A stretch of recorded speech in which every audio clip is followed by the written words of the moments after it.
नमस्कार, आप देख रहे हैं स्वदेश न्यूज का खास प्रोग्राम जनता मांगे जवाब और मैं हूं आपके साथ भागीरथ साहू। देश में आम चुनाव का रण अपने चरम पर है। पहले चरण के मतदान को लेकर अब ज्यादा वक्त नहीं बचा है। ऐसे में तमाम मुद्दों को लेकर सरकार और विपक्ष आमने सामने है। बात यदि मुद्दों की करें तो इस बार भी राष्ट्रीय मुद्दों को सभी प्रमुख दल हवा दे रहे हैं। हालांकि इस बार के लोकसभा चुनाव में भ्रष्टाचार पर मोदी सरकार और विपक्ष में आमने सामने की जंग है। क्योंकि जांच एजेंसियों को लेकर विपक्ष सरकार पर हमलावर है, तो वहीं प्रधानमंत्री भी बार बार दोहरा रहे हैं कि वह भ्रष्टाचारियों पर एक्शन लेने के लिए प्रतिबद्ध हैं। लेकिन विपक्ष के सवाल जांच एजेंसियों की एक तरफा कार्रवाई को लेकर है। अब चुनावी रण में भाजपा और कांग्रेस के दिग्गज नेताओं के साथ ही अन्य दलों के नेता भी पूरा जोर लगा रहे हैं। बयानों में आक्रामकता है और वार पलटवार भी। इन्हीं तमाम मुद्दों पर जनता मांगे जवाब में हम चर्चा करेंगे। विपक्ष का वार, मोदी का प्रहार में। लेकिन पहले ये रिपोर्ट देख लेते हैं।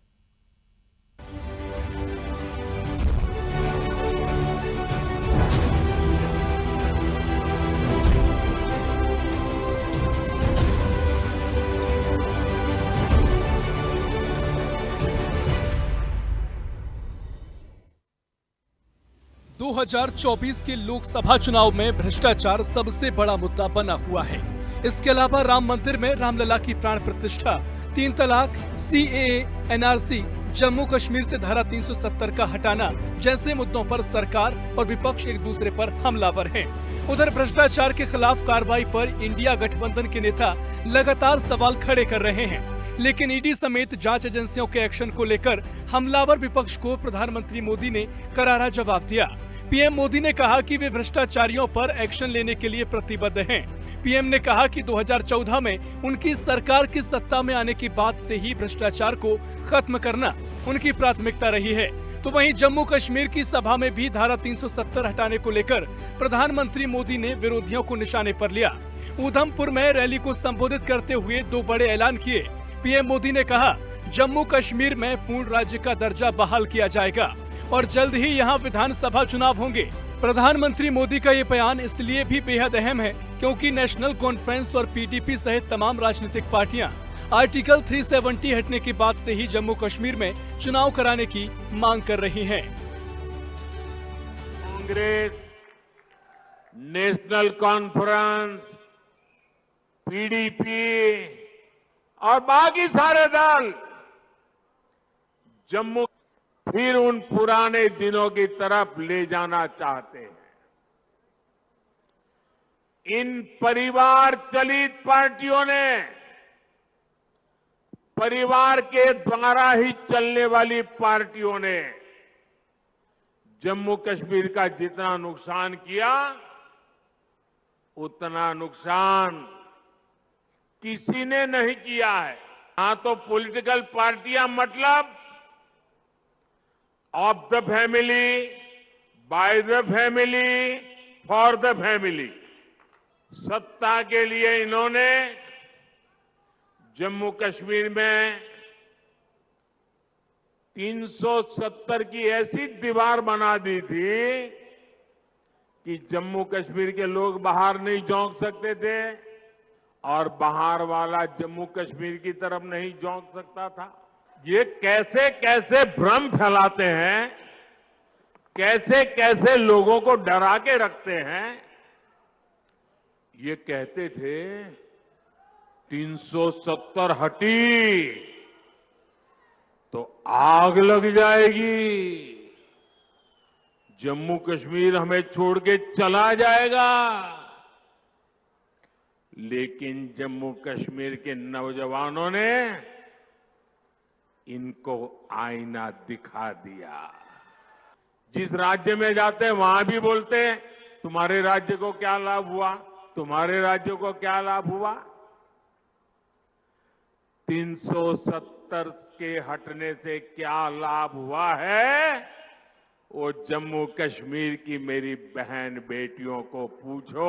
आज राजस्थान ही नहीं पूरे देश में भ्रष्टाचारियों पर कड़ी कार्रवाई हो रही है। इसलिए इंडी अलायंस के लोग मोदी के खिलाफ एकजुट हो रहे हैं। अब मजा देखिए, देश में क्या चल रहा है? एक तरफ मोदी है जो कहता है भ्रष्टाचार हटाओ, और दूसरी तरफ वो लोग हैं जो कहते हैं भ्रष्टाचारी बचाओ। ये सारे लोग जो भ्रष्टाचारियों को बचाने के लिए निकले हैं ना, कान खोल करके सुन ले। मोदी को कितनी भी धमकियां दे दें, भ्रष्टाचारियों को जेल जाना ही पड़ेगा। ये मोदी की गारंटी है। प्रधानमंत्री मोदी यही नहीं रुके। उन्होंने कहा कि बीजेपी ने लगातार 2 बार लोकसभा चुनाव में अपने बहुमत का इस्तेमाल देश को मजबूत करने के लिए किया, जबकि कांग्रेस ने अपने दशकों पुराने बहुमत का इस्तेमाल अपने परिवार को मजबूत करने के लिए किया। बता दें कि विपक्षी दलों के तमाम नेता भ्रष्टाचार पर कार्रवाई और जम्मू कश्मीर में धारा 370 हटाने को लेकर मोदी सरकार पर लगातार निशाना साध रहे हैं। कह रहे हैं लोगों को डराया धमकाया जा रहा है। दुनिया में भारत की बदनामी हुई है। भारत के बारे में चर्चा हो रही है कि चुने हुए लोग और किसी स्टेट के हेड के साथ ऐसा व्यवहार हो रहा हो। जो इंस्टीट्यूशंस हैं, जिन इंस्टीट्यूशंस से न्याय मिलना चाहिए, उन इंस्टीट्यूशंस में भी भारतीय जनता पार्टी हस्तक्षेप कर रही है। तो इसलिए लोकतंत्र को बचाने के लिए, संविधान को बचाने के लिए और हमारे भारत की जो पहचान दुनिया में है उसको बचाने के लिए इस लड़ाई में। और जिस तरह से दिल्ली में भी ऑपरेशन लोटस शुरू कर दिया गया है, आपने देखा किस तरह से हमारे एक मंत्री को, जिस पे पहले ईडी का छापा पड़वाया गया और बाद में उसको इस्तीफा देने का दबाव बनाया गया। ये भारत के लोकतंत्र को बचाने का चुनाव है, बाबा साहब के संविधान को बचाने का चुनाव है और समाज के वंचित, पिछड़े, शोषित लोगों के अधिकार जो छीने जा रहे हैं, देश के नौजवानों को बेरोजगारी के दलदल में जो धकेला जा रहा है, हिंदुस्तान को जो महंगाई की चपेट में लिया जा रहा है, उससे बचाने का चुनाव है। ये 24 का चुनाव कोई सामान्य चुनाव नहीं है। ये एक तानाशाह हुकूमत के खिलाफ लोगों को लामबंद करने का भी चुनाव है। लोकसभा चुनाव के लिए पहले चरण के मतदान को लेकर अब 1 सप्ताह का समय ही बाकी रह गया है। ऐसे में राजनेताओं के सियासी हमले ज्यादा तेज और तीखे हो गए हैं। ऐसे में राजनीतिक हमलों के साथ ही दावे और वायदे भी हैं। तमाम मुद्दों पर सियासी तकरार भी है। लेकिन 24 के चुनाव में राजनीतिक दलों की अदावत क्या क्या रंग दिखाती है, ये देखने वाली बात होगी। स्पेशल डेस्क, स्वदेश न्यूज।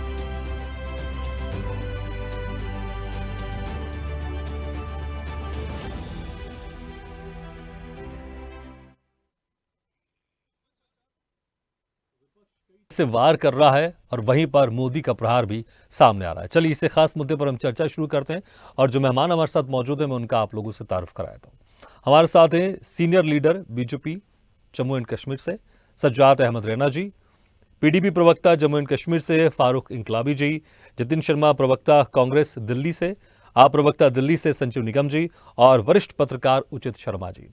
आप सभी मेहमानों का बहुत बहुत स्वागत है हमारे इस खास चर्चा में। सबसे पहले जतिन शर्मा जी, देखिए तमाम तरह के आरोप आप लोग लगाते रहे हैं और लगा भी रहे हैं मोदी के ऊपर, बीजेपी सरकार के ऊपर, लेकिन जिस तरह से आप लोग ईडी सीबीआई की बात कर रहे हैं, अब इसी को कहीं ना कहीं ऐसा लग रहा है कि मोदी ने इसको अपना एक हथियार बना लिया, एक प्रहार बना लिया है और आप लोग पर लगातार इस तरह के जो आरोप आप लोग लगाते रहे उसी को लेकर मुखर हो गए। वो कह रहे हैं कि हम भ्रष्टाचारियों के खिलाफ एक्शन को लेकर प्रतिबद्ध है और जनता भी चाहती है। देखिए अगर आप जनता से आप पूछेंगे, मुझे लगता है आम जनता से, वो जरूर चाहेगी कि भ्रष्टाचार के खिलाफ एक्शन होना चाहिए। अब क्या सही है क्या गलत है इस पर जरूर डिबेट हो सकती है, लेकिन मुझे लगता है आप भी मानेंगे अगर भ्रष्टाचार है तो उसके ऊपर कार्रवाई होनी चाहिए। और नरेंद्र मोदी यही लगातार हर मंचों से कह रहे हैं कि मुझे अगर जनता ने चुन के भेजा है तो ये मेरी जिम्मेदारी है, अगर कहीं भ्रष्टाचार हो रहा है तो उसके खिलाफ कार्रवाई करूं और इसके लिए मैं प्रतिबद्ध भी हूं। आपके पहले तो आपको और आपके पूरे पैनलिस्ट को और आपकी तमाम जनता को मैं आपसे एक बात पूछना चाहता हूं कि आज की अगर आप रिपोर्ट देखें, जो आज रिपोर्ट आई है 2019 के मुकाबले में आज जो 2024 चल रहा है इलेक्शन से पहले, प्री पोल की बात कर रहा हूं, 55% जनता की राय है कि भ्रष्टाचार बढ़ा है एज कंपेरेटिवली टू 2019 जो 36% जनता ने बोला था। आज वो 55%, चाहे ग्रामीण ले लीजिए शहरी ले ये लीजिए रिपोर्ट आप या कहाँ की महानगर बता ले रहे हैं? लीजिए। कहाँ की रिपोर्ट आप बता रहे हैं? कांग्रेस की ये रिपोर्ट है, कहाँ आज की बता रहे हैं? पब्लिकली न्यूज का आर्टिकल है, अगर आप चाहेंगे तो मैं शेयर कर दूंगा। 2019 के मुकाबले 36% से आज 55% लोगों ने माना है कि भ्रष्टाचार बढ़ा है। और जो कांग्रेस मुक्त का भारत देख रहे थे, आज वो कांग्रेस युक्त भारत देखने का सपना कर रहे हैं। 116 मंत्री जिनको टिकट मिला है भाजपा में, आज वो दूसरी और कांग्रेस से आए हुए दलों में से आए हैं जिनको टिकट मिला है। 78 जो आज जिनको टिकट मिला है वो कांग्रेस से हैं आज के टाइम पे, जिनको बीजेपी ने टिकट दिया है। तो मैं आपको इतना बोलना चाहता हूँ, जो इनकी पार्टियों में प्रफुल्ल पटेल से लेकर शिवानंदु अधिकारी से लेकर हिमंता बिस्वा से लेकर और आपके अजीत पवार से लेकर, जो इनके लिए ये करप्शन के चार्जेस बता रहे थे, आज उन्हीं को उनको पार्टी में लिया जा रहा है, उप मुख्यमंत्री बना रखा है, मुख्यमंत्री बना के बैठा हुआ है। तो भाजपा के लिए वो करप्शन नहीं है, बाकी पार्टियों के लिए करप्शन है। सुबह का गुंडा अगर शाम को भाजपा को ज्वाइन कर ले तो वो गुंडा नहीं कहलाता, वो चोर चौकीदार कहलाता है। तो ये दोहरे मापदंड क्यों?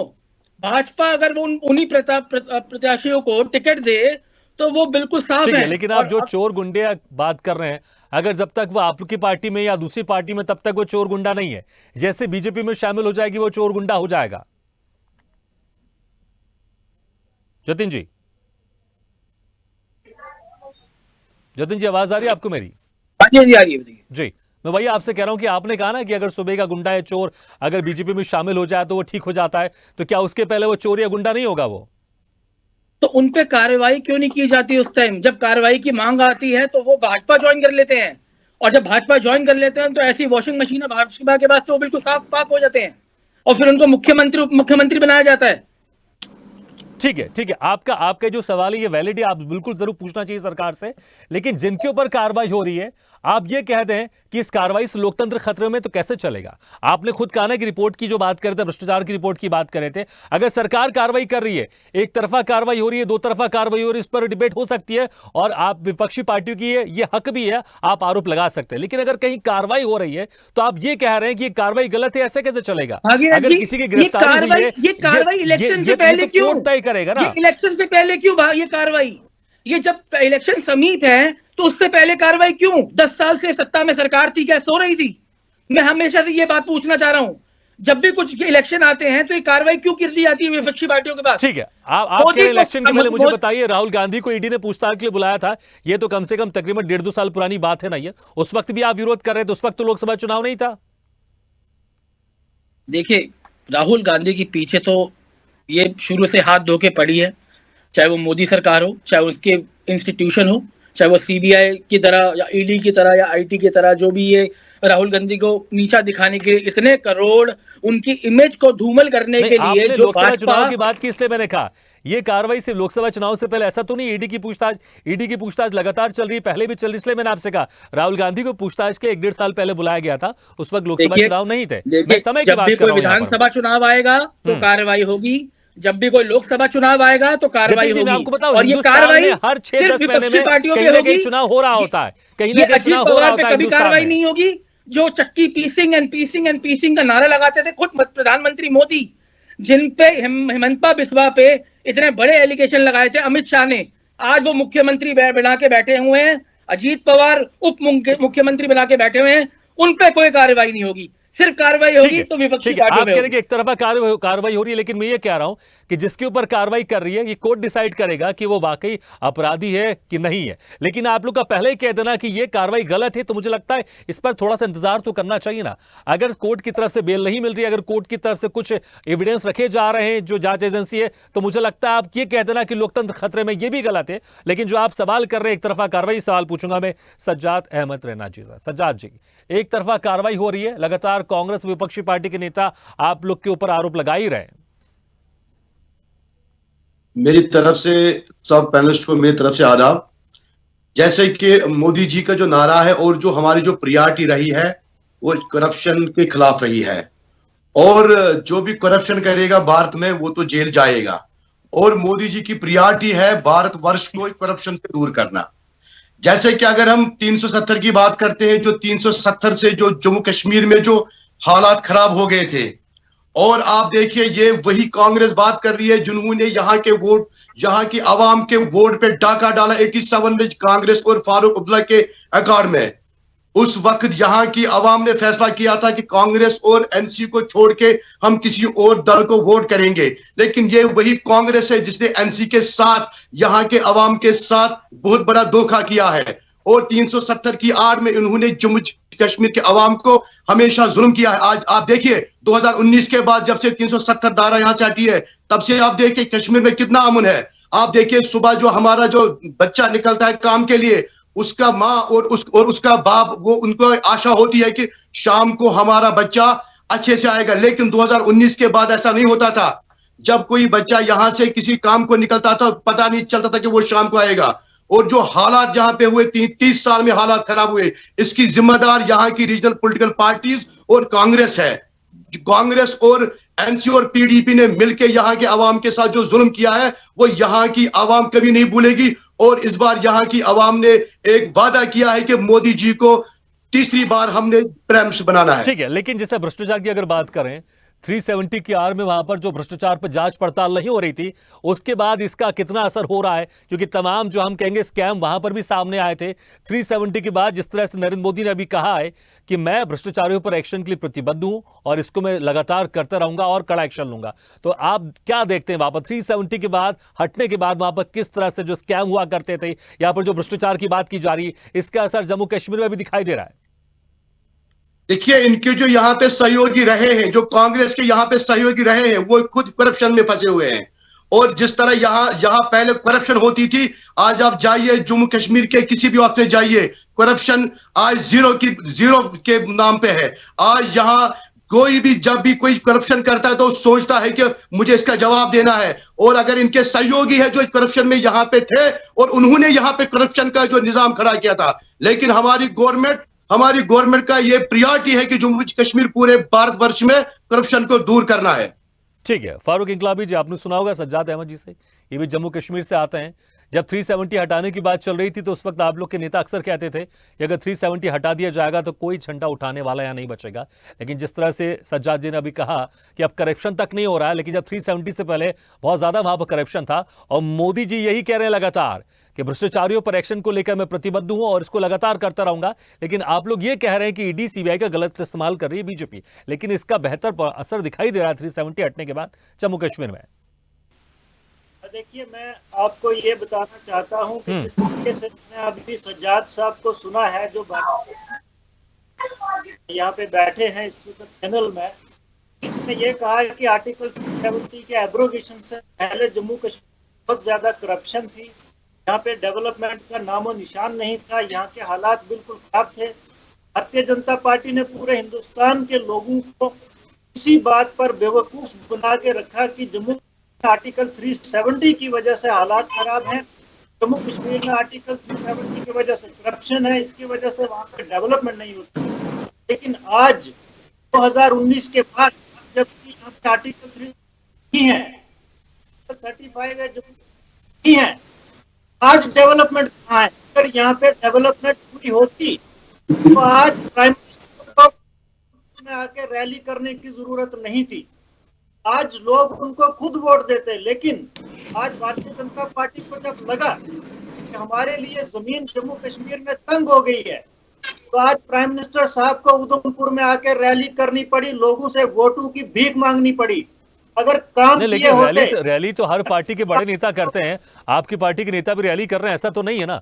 प्रधानमंत्री नरेंद्र मोदी वो हर जगह जा रहे हैं, सिर्फ जम्मू कश्मीर नहीं, वो तो पूरे देश में जा रहे हैं। वो तो मैं जवाब देना चाहता हूँ। हमारी पार्टी की सदर मोहतरमा महबूबा मुफ्ती साहिबा अनंतनाग राजौरी सीट से इलेक्शन कॉन्टेस्ट कर रही हैं और अभी तक मोदी जी की तरह इस तरीके के साथ लोगों में नहीं पहुंची। एक प्राइम मिनिस्टर, मजाक नहीं है ये, हिंदुस्तान का प्राइम मिनिस्टर उधमपुर में आए, वोटों की भीख मांगे, इससे साफ जाहिर होता है कि आपके लिए जम्मू कश्मीर में अब बिल्कुल भी जरा भी जगह नहीं है। करप्शन की जहां तक ये बात करते हैं, करप्शन पहले अगर जम्मू कश्मीर में कहीं 10 रुपए थी तो आज 1000 रुपए है। इन पिछले 5-10 सालों में जम्मू कश्मीर में जितनी करप्शन इस वक्त अरूज पर है, अगर सर्वे करवाया जाए तो हिंदुस्तान में नंबर 1 पे इस वक्त जम्मू कश्मीर करप्शन में है। यहाँ की जो बेरोजगारी का मसला है, जिस पर भारतीय जनता पार्टी ने जम्मू कश्मीर के लोगों को बेवकूफ बनाया था, और आज लेकिन हमारे फारूक इनकलाबी बेरोजगार जी, कम से कम अभी जो एजेंसियां है उनके पास पावर तो है। अगर जम्मू कश्मीर में अगर कुछ भ्रष्टाचार हो रहा है, कुछ गलत हो रहा है, तो उस पर वो जांच पड़ताल कर सकते हैं। 370 से पहले तो उनके पास पावर तक नहीं थी जम्मू कश्मीर में जाके किसी तरह की जांच पड़ताल करने 370 की। हटने के बाद साहू जी 370 हटने के बाद 73% आईईडी ब्लास्ट और टेररिस्ट एक्टिविटीज में इजाफा हुआ है, आपको पता है? पिछले 4 साल में 73%। बड़े ब्यूरोक्रेट्स थे, जो करप्ट ब्यूरोक्रेट्स थे, उनको देखिए आप देखिए, मैं उस इलाके से आता हूं फारूक साहब, मैं उस इलाके से, मैं पुलवामा से आता हूं फारूक साहब। पुलवामा जो कभी दहशतगर्दी के लिए जाना जाता था, आज आप देखिए पुलवामा का एक बच्चा भारत को इंटरनेशनल लेवल पर रिप्रेजेंट करता है। आज आप देखिए हमारे पुलवामा का बच्चा हर फील्ड में अपने आप लोहा मनवा रहा है। लेकिन आपकी गलत पॉलिसी, आपने हमारे नौजवानों को यहाँ के कब्रों में भरा। आपकी कुर्सी के फायदे के लिए आपने यहाँ के जवानों को कब्रों के अंदर भरा। आपने यहाँ के जवानों का खून जाया किया। आप इसके सारे जिम्मेदार हैं। आज आप देखिए यहाँ लाल चौक में रात के 12 बजे लाल चौक में यहाँ पे लोग घूमते रहते हैं, लेकिन इन रीजनल पार्टियों की वजह से यहाँ के अवाम को जो जुल्म करना पड़ा, इनको जवाब मिलेगा। और इलेक्शन में इनको जवाब मिलेगा, क्योंकि जो इन्होंने यहाँ पे बैकडोर एंट्री की। बिल्कुल आप सही कह रहे हैं। देखिए इलेक्शन जो है, जो वोटर्स है उनका बहुत बड़ा हथियार होता है। वो जो भी फील करते हैं, जो भी महसूस करते हैं, वो उसको अपने वोट में प्रदर्शित करते हैं, उसके हिसाब से पार्टी जीतती है। ठीक है, लेकिन जतिन शर्मा जी, आप जो आंकड़े बता रहे थे, आपने दूसरी बार आंकड़ा बताया, लेकिन आपके आंकड़े कोई ऐसे वेरीफाइड आंकड़े नहीं है, बल्कि कुछ ऐसे सर्वे, कुछ ऐसे रिपोर्ट्स हैं कि 370 हटने के बाद वहां पर पत्थरबाजी अब कम हुई है। और आप जो हमलों की बात करें, हमने देखा किस तरह के बड़े बड़े हमले हुआ करते थे, तो उसका असर सब देख रहे हैं, उसका असर सब देख रहे हैं। आप जो आंकड़े लेकर आ रहे हैं, वो एक बहुत ही अलग तरह के आंकड़े लेकर आ रहे हैं, उसका कोई वेरीफाइड नहीं। कहां से लेकर आ रहे हैं आप? सज्जाद जी उन्होंने खुद कहा वो पुलवामा से आ रहे हैं, उसकी हकीकत वो बता रहे हैं वो। ठीक है संजीव निगम जी, ठीक है सज्जाद जी, आऊंगा मैं आपके पास, आऊंगा आपके पास, फारूक जी आपके पास जाऊंगा, मैं आपके पास जाऊंगा, आप दोनों के पास दोबारा आऊंगा। ठीक है संजीव निगम जी, देखिए भ्रष्टाचार को लेकर जिस तरह से आप लोग की पार्टी का निर्माण हुआ है, आप लोग की पार्टी सत्ता में भी आई, दिल्ली में भी आपकी सत्ता है, पंजाब में भी आपकी सत्ता है, लेकिन जिस पार्टी को लेकर आप लगातार भ्रष्टाचार के आरोप लगाते रहे कांग्रेस, आज उसके साथ आप गठबंधन कर रहे हैं, और आपके जो नेता, बड़े नेता वो आज जेल में है भ्रष्टाचार को लेकर। तो कैसे आप अपने जो एक अंतरात्मा थी, जिस तरह से आप लोग चीख कर कहते थे कि हम भ्रष्टाचार के खिलाफ है, आप भ्रष्टाचार के खिलाफ कैसे आप कहेंगे? क्योंकि नरेंद्र मोदी कह रहे हैं कि मैं प्रतिबद्ध हूं भ्रष्टाचार के खिलाफ एक्शन को लेकर। संजीव जी, ठीक है सज्जाद जी, आऊंगा मैं आपके पास, सज्जाद जी मेरी आवाज आई, मैं आऊंगा आपके पास। फारूक जी मैं चाहूंगा आप दोनों को थोड़ा शांत हो जाए, दूसरे गेस्ट भी हमारे साथ जुड़े हुए हैं। ठीक है फारूक जी, आऊंगा आपके पास, आऊंगा ठीक है संजीव जी नहीं, जतिन जी आऊंगा मैं आपके पास, आऊंगा आपके पास। दूसरे गेस्ट भी मैं उनके पास चले जाऊं, पहले आऊंगा आपके पास। 1 घंटे की डिबेट है, हमारे पास समय बहुत है। ठीक है संजीव जी, बताएं प्रश्न करें, आपका क्या प्रश्न है? वही कह रहा हूं कि देखिए जिस तरह से प्रधानमंत्री नरेंद्र मोदी ने कहा है कि मैं भ्रष्टाचारियों को लेकर प्रतिबद्ध हूं, आपकी जो पार्टी है वो भ्रष्टाचार के खिलाफ बनी थी, लेकिन आज आपके जो बड़े नेता है अरविंद केजरीवाल, वो भ्रष्टाचार के केस में जेल में बंद है, और जिन पार्टी को आप लगातार कोसा करते थे, आज आप उनके साथ गठबंधन में हैं। तो कैसे आप जनता को, आपका जो एक मोटो था, आपका जो एक उद्देश्य था, उस उद्देश्य के साथ आप पूरा न्याय कर रहे हैं, कैसे आप जनता को कन्विंस करेंगे? आपने सुना होगा मोदी साहब बोलते थे कि वो अभी कुछ दिनों पहले भी कहा था, ये तो एपेटाइजर है, 10 वर्षों में आपने ये किया है।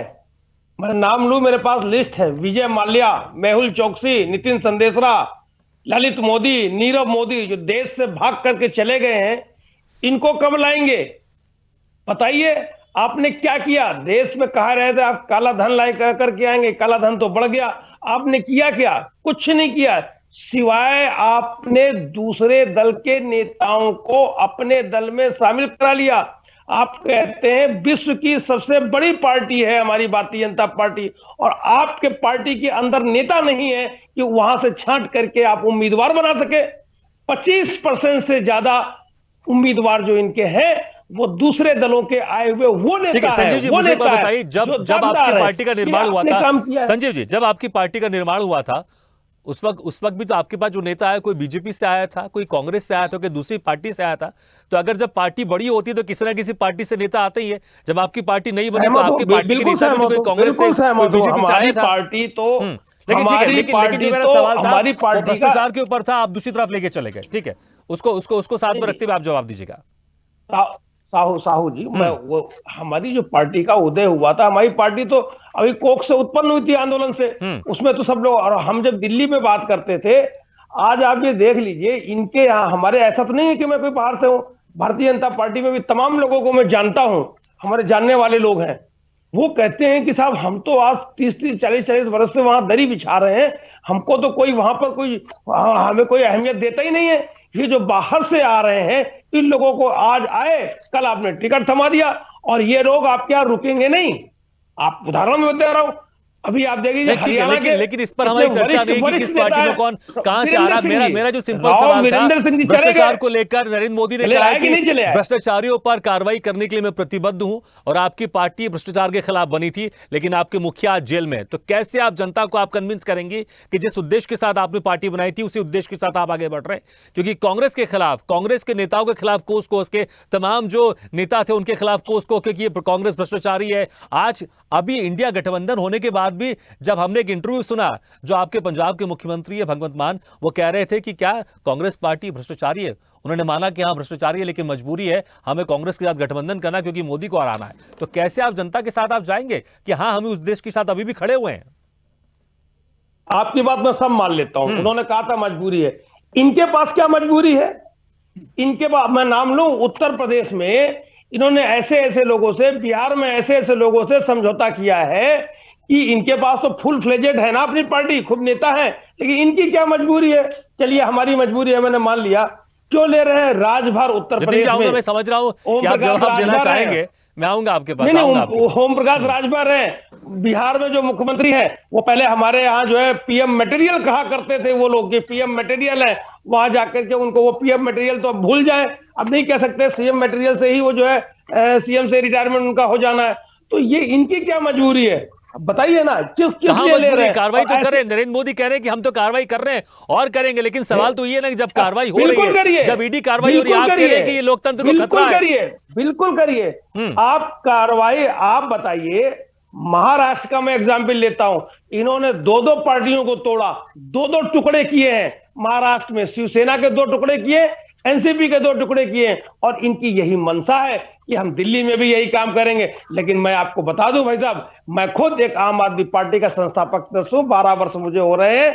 हम आम आदमी पार्टी के बारे में जानता हूं कि आप इसे वो दोहरा नहीं पाएंगे, इसे महाराष्ट्र नहीं बना पाएंगे। आप करने का प्रयास कर रहे हैं, दिल्ली पूरे आप दुनिया में डंका आपका बज रहा है, चिराग तेरे अंधेरा, इसी को तो कहते हैं ना कहावत। दिल्ली में आपकी नहीं चली, दिल्ली में आपकी ना आप विधानसभा में चली, ना आपकी एमसीडी में चली, और अब आपको अंदेशा हो गया चूंकि कांग्रेस पार्टी के साथ हमारा टाई अप है, समझौता है, तो अब आपकी बची खुची जो 7 लोकसभा की सीटें आया करती थी वो भी आपके हाथ से निकल गई। तो ये आपके बौखलाहट है, हम लोग भी देख रहे हैं, दूसरे दल भी देख रहे हैं। अगर आप वास्तव में कुछ करना होता तो आप एक मिसाल कायम करते। 10 वर्षों में जो भी मैंने नाम लिस्ट के गिनाए, ये आप जो छोड़ करके बाहर चले गए, कार्रवाई नहीं हो रही है, और दूसरी तरफ जब कार्रवाई होती तो आप कह रहे हैं कि ईडी सीबीआई का गलत इस्तेमाल किया जा रहा है। उचित शर्मा जी, देखिए जिस तरह से सारे विपक्षी पार्टी बीजेपी सरकार को, नरेंद्र मोदी को घेर रहे हैं कि ईडी सीबीआई का गलत इस्तेमाल किया जा रहा है, वहीं दूसरी तरफ है नरेंद्र मोदी ने इसको और मजबूती से उठाना शुरू कर दिया कि हाँ, मुझे जनता ने अगर वोट दिया तो ये मेरी जिम्मेदारी है,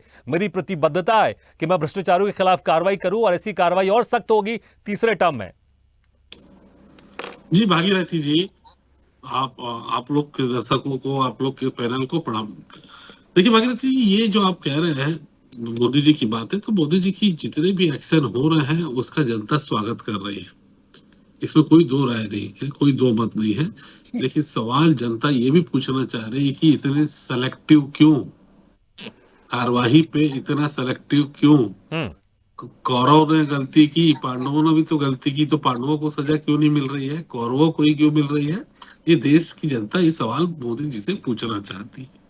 आपका अगर ईडी का भ्रष्टाचार को लेके आपकी कार्रवाई का जनता स्वागत करती है, स्वागत करना चाहती है, स्वागत कर रही है, मगर ये सेलेक्टिव नहीं होना चाहिए, ये आपकी बात का जवाब है। दूसरी चीज कि मोदी जी का मैं एक एग्जांपल दे रहा हूँ कि मोदी जी को जो एग्जाम मोदी जी दे रहे हैं उसमें 10 सब्जेक्ट थे, देश के 10 सब्जेक्ट, 3 में वो डिक्टेंशन मार्क्स के साथ पास हो गए हैं, जो मतलब 75 मार्क्स से ऊपर है उनको। 3 में उनको पासिंग मार्क्स है और 3 में वो फेल है। तो ऐसे बच्चे जो अब इंटरव्यू के लिए जाते हैं तो उसी विषय में चर्चा करते हैं जिसमें उनको डिक्टेंशन मार्क्स। अब उनको डिक्टेंशन मार्क्स किसमें है? मंदिर में है।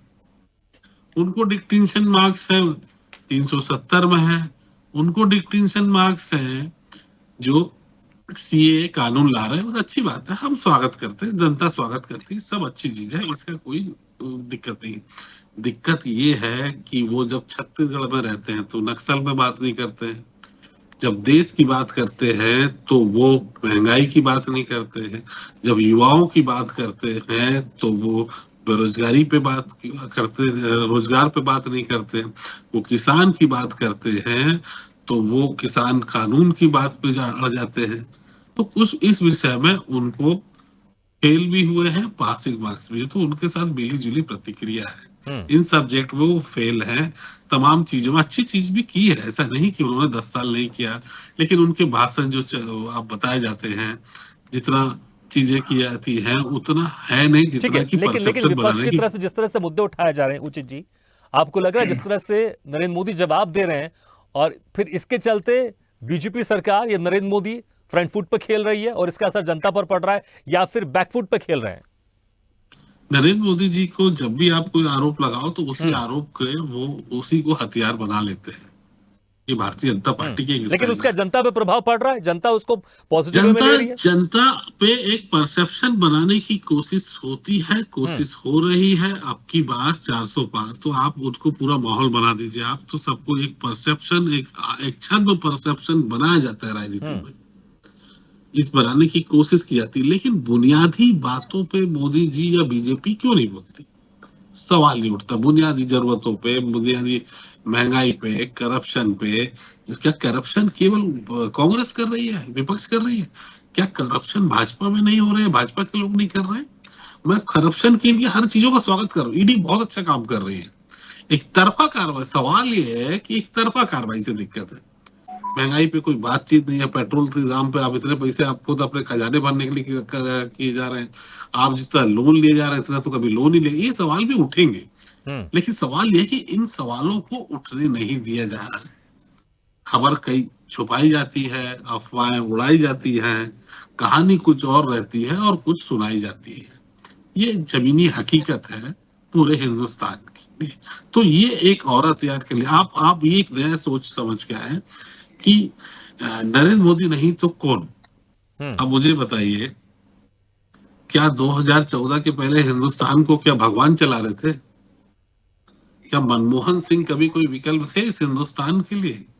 वो तो कभी विकल्प नहीं रहे। फिर भी एक शानदार मुख्यमंत्री बन के काम किया उन्होंने, प्रधानमंत्री बन के उन्होंने काम किया।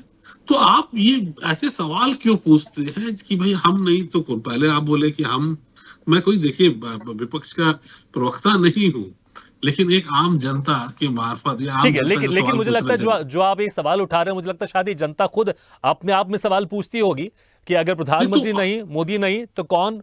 और मुझे लगता है यही जो जवाब अगर उनके जहन में होगा और ये सारी चीजों को लेकर वो जरूर जाएंगे और वोट करेंगी, क्योंकि जो भी वोटर्स होते हैं वो बहुत सारे मुद्दों पर वोट करते हैं। और जो आप सवाल उठा रहे हैं, क्योंकि मुझे लगता है कि बाकी जो 140 करोड़ वोटर्स है वो क्या, अगर प्रधानमंत्री नरेंद्र मोदी नहीं तो और कौन, इसको लेकर लगातार सवाल उठते रहते हैं। बीजेपी भी सवाल करती रहती है, विपक्षी पार्टी कहते हैं कि पहले हम चुनाव जीत जाए, उसके बाद फिर डिसाइड करेंगे कौन होगा प्रधानमंत्री। ठीक है जतिन शर्मा जी, मुझे लगता है उस वक्त आप संजीव निगम जी की बात का आप जवाब भी देना चाहेंगे, आप दे सकते हैं बिल्कुल। लेकिन ठीक है, भ्रष्टाचार के ऊपर हम बात करते हैं, लेकिन इससे तमाम बहुत सारे मुद्दे भी हैं जिसको लेकर लगातार नरेंद्र मोदी आप लोग को घेर रहे हैं। अगर हम बात करें राम मंदिर निर्माण, इसको लेकर लगातार आप लोगों को घेरा जा रहा है। अभी शक्ति को लेकर जिस तरह से राहुल गांधी ने बात की थी कि एक शक्ति है और उससे हमको लड़ना, उसको लेकर प्रधानमंत्री नरेंद्र मोदी ने यह भी कह दिया कि हमारी जो भारत की ताकत उसको खत्म करने की कोशिश की जा रही है। तो जो भी आप लोग मुद्दे उठा रहे हैं, पुरजोर तरीके से नरेंद्र मोदी उसका जवाब दे रहे हैं। सिर्फ एक ये भ्रष्टाचार का मुद्दा नहीं, बाकी जो भी मुद्दे रहते हैं उसको लेकर। देखिए भागीरथ जी, पहली बात तो ये जो प्रधानमंत्री आजकल जो चीख चीख कर जो भाषण दे रहे हैं, ये उनकी विफलताओं की कमी के चक्कर में है, क्योंकि एक बात सीरियसली पता है कि जो चीखता है वो कभी सीख नहीं पाता। एक अकेला सब पे भारी, लेकिन 40 पार्टियों के साथ गठबंधन कर रखा है, और उनमें से आज कई पार्टियां ऐसी है जिनका एक भी ना एमएलए है, ना कोई काउंसलर है, ना कोई एमपी है। ये हमें भ्रष्टाचार के ऊपर पाठ पढ़ाएंगे। 6000 करोड़ का इलेक्ट्रोल बॉन्ड्स का जो इन्होंने स्कैम कर रखा है, उसमें से इन्होंने उनसे चंदा ले रखा है जो गाय का मांस एक्सपोर्ट करती है और जो गौ माता को अपनी राष्ट्र माता मानते हैं, और उनसे ये चंदा लेते हैं। बता दूं, हमारे देश में काऊ जो बीफ है वो एक्सपोर्ट नहीं होता है। आप बिल्कुल देख सकते हैं, आप ये टोटली बैन है, ये मैं आपको बता दूं। आप बफेलो बीफ की जरूर बात करेंगे, लेकिन काऊ बीफ हमारे देश से एक्सपोर्ट नहीं होता, इस पर टोटली बैन है। दूसरी बात एक और, लास्ट के 10 साल में जो अन्याय काल में सबसे बड़ा अन्याय ये हुआ है, जो बाबा रामदेव ने कोरोनिल के चक्कर में इतनी मौत के जिम्मेदार जो सौदागर बने हैं, इसके पीछे किसका हक था? इसके पीछे आपकी सेंट्रल गवर्नमेंट, जब उस टाइम हर्षवर्धन, नितिन गडकरी ने स्टेज पे जा जाके लोगों का कोरोनिल पे विश्वास लगाया था। एलोपैथी डॉक्टरों को उन्होंने बोला था कि आप कोरोनिल पे विश्वास करिए। बताइए कितनी मौतें हुई थी? कौन जिम्मेदार है आज इसके पीछे? आज सुप्रीम कोर्ट ने बोल दिया है कि इसके लिए आपको माफी नहीं मिलेगी।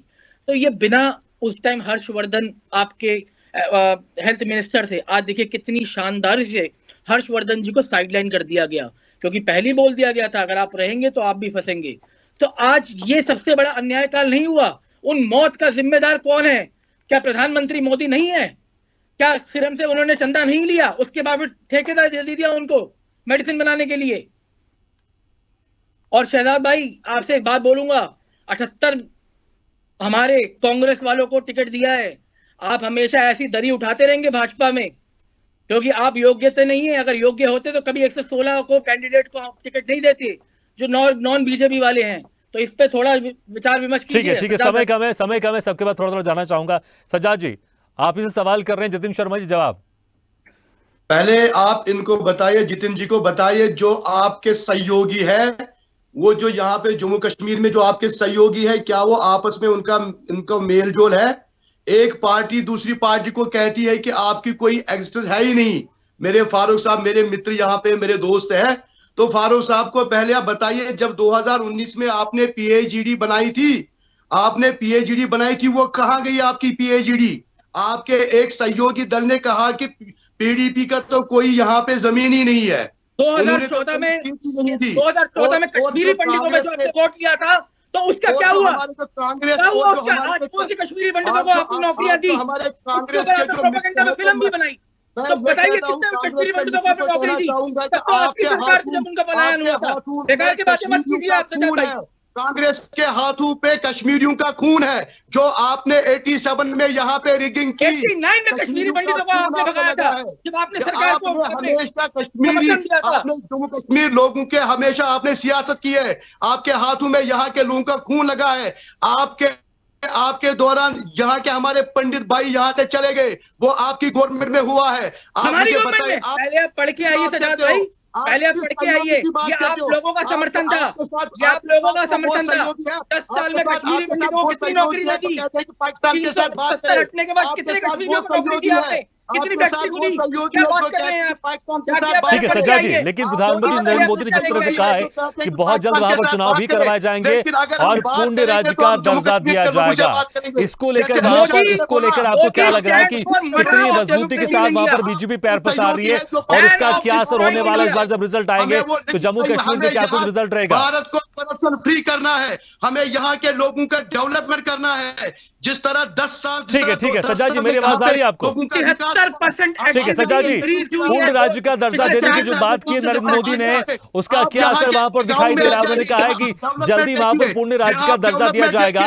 बीजेपी किस तरह से इस बार परफॉर्म करने वाली है वहां पर जम्मू कश्मीर में? सज्जाद जी, मेरी आवाज आ रही है आपको? 10 साल में मोदी जी ने की है, और यहाँ के लोग मोदी जी को बहुत चाहते हैं। अभी मोदी जी की जब यहाँ पे रैली थी, 2.5 लाख लोग यहाँ पे आए थे उसकी रैली में। ये मोदी जी का प्रभाव है। कौन सा लेना है जो मोदी जी का मेरी आवाज आ रही है आपको? आपकी तो कहीं जम्मू कश्मीर में एक भी कैंडिडेट नहीं जीतने वाला। एक भी कैंडिडेट जिता के बताओ इस बार। आपके सहयोगी कहाँ चले गए? एक भी कैंडिडेट भारतीय जनता पार्टी का जम्मू सज्जाद जी, लगता है मेरी आवाज आप नहीं सुन पा रहे। ठीक है, ठीक है, मुझे लगता है कि जो मैं आपसे सवाल करना चाह रहा था उसका जवाब आप अपने अंदाज में जरूर दे रहे हैं। ठीक है फारूक जी, मेरी आवाज तो आपको आ रही होगी। फारूक जी, मुझे आप सुन रहे हैं? ठीक है सज्जाद जी, थोड़ा शांत, मेरे पास समय है, मैं पीछे आकर मैं चाहूंगा आप सज्जाद जी का थोड़ा आवाज डाउन कर देंगे, क्योंकि मेरे पास समय है। मैं बाकी गेस्ट के पास जाना चाहूंगा, शायद क्योंकि उनको मेरी आवाज नहीं आ रही है। मेरी आवाज आती तो जरूर उस वक्त मेरी आवाज सुनते हैं वो। फारूक जी देखिए, नरेंद्र मोदी ने यह भी कहा है कि बहुत जल्द वहां पर चुनाव भी होंगे और बहुत जल्दी पूर्ण राज्य का दर्जा भी दिया जाएगा। सज्जाद जी आपके सहयोगी हैं और उसी राज्य से आते हैं जहां पर आप आते हैं। इसका असर कहीं ना कहीं दिखाई दे रहा, हम देख रहे हैं वहां पर जो जनता है आ रही है, सुन रही है, नरेंद्र मोदी के सभा में आ रही है, कश्मीर में भीड़ दिखाई दे रही है, सज्जाद जी ने अभी कहा है, और अब पूर्ण राज्य का दर्जा देने की बात की जा रही है। अभी तक जम्मू में बीजेपी बड़ी स्ट्रांग पोजीशन में थी, इस बार ऐसा कुछ अनुमान भी, कुछ रिपोर्ट्स भी ऐसी आई है, सर्वे भी ऐसे आ रहे हैं कि कश्मीर से भी कुछ सीटें वहां से बीजेपी जीत सकती है। फारूक जी देखिए, जो हकीकत है जम्मू कश्मीर की इस वक्त, जिस तरीके के साथ भारतीय जनता पार्टी ने जम्मू कश्मीर की आवाम पर जुल्म किए हैं पिछले 5 सालों में, उसका जो रिजल्ट आज है वो ये है कि कश्मीर तो कश्मीर है, भारतीय जनता पार्टी जम्मू की दोनों सीटें इस बार जो है हार रही है। ये कुछ मीडिया है, कुछ मीडिया हाउसेस हैं जो प्रोपोगंडा करते हैं, जो भारतीय जनता पार्टी के पेड एजेंट्स हैं, जो ये बताते हैं कि कश्मीर से भी सीटें हम लाएंगे। इस बार मैं दावे के साथ कह रहा हूं कि जम्मू से दोनों सीटें भारतीय जनता पार्टी हार रही है। फारूक साहब इस और तो जीत कौन रही है? जीत कौन रही है? जीत कौन रही है? आपकी पार्टी जीत रही है या फिर फारूक अब्दुल्ला की पार्टी जीत रही है? साहब मुझे बताइए, आपके पास कौन सा कैंडिडेट है? मुझे बताइए, आपकी मैडम जी भी हारेगी क्योंकि लोगों ने मन बनाया है, पीर पंचाल के लोगों ने मन बनाया है।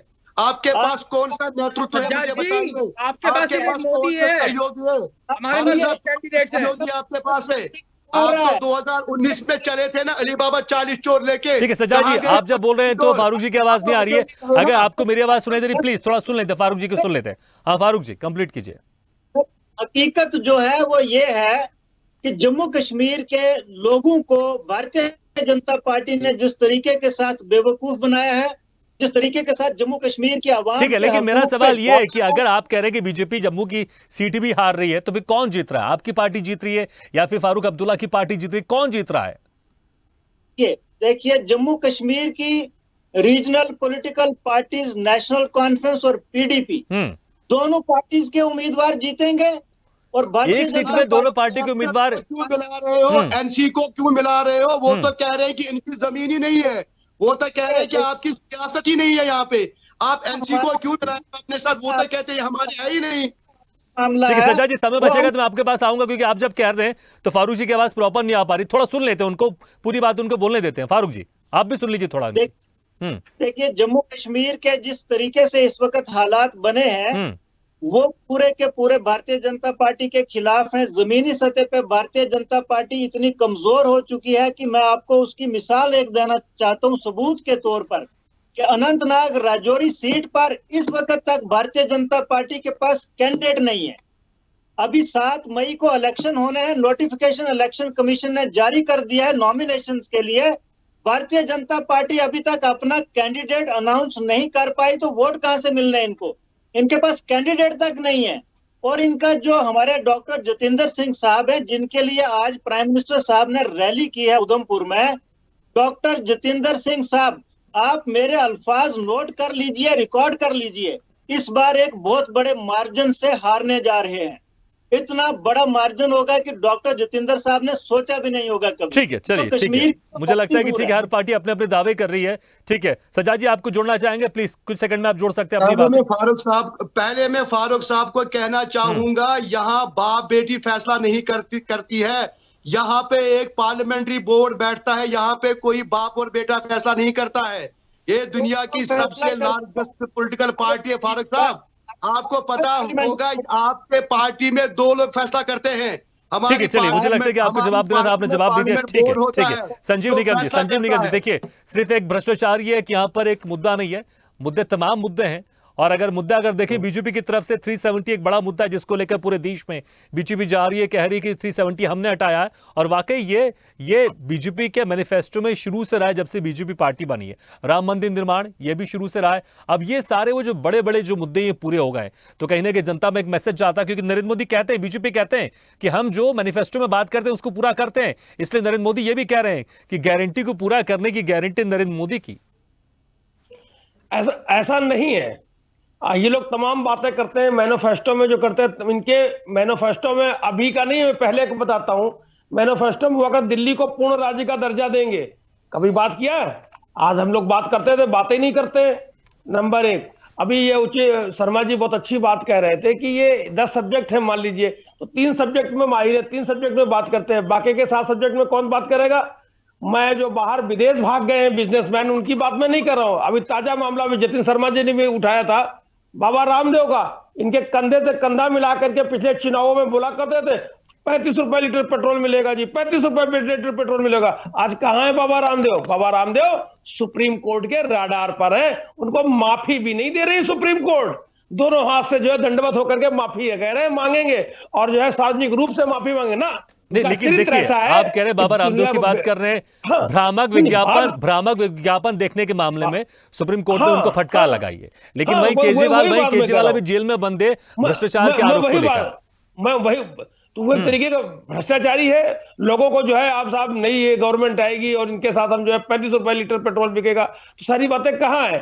चलिए मैं सीधी बात करता हूं, जो आप प्रश्न पूछ रहे थे कि देखिए दिल्ली में जो सरकार चल रही है लोगों के भरोसे की है, और हमने ऐसे नहीं है, हमने आज के 3 महीने 4 महीने पहले दिल्ली में सर्वे कराया था और हर एक विधानसभाओं में गए थे, लोगों से पूछा था अगर ऐसी स्थिति कोई आती है, जेल जाना पड़ता है अरविंद केजरीवाल जी को, तो क्या करना चाहिए? सब लोगों ने मैं एक स्वर में जवाब दिया कि अगर ऐसी कोई स्थिति आए, जेल में जाने की नौबत आए, तो केजरीवाल साहब जेल से सरकार चलाएंगे।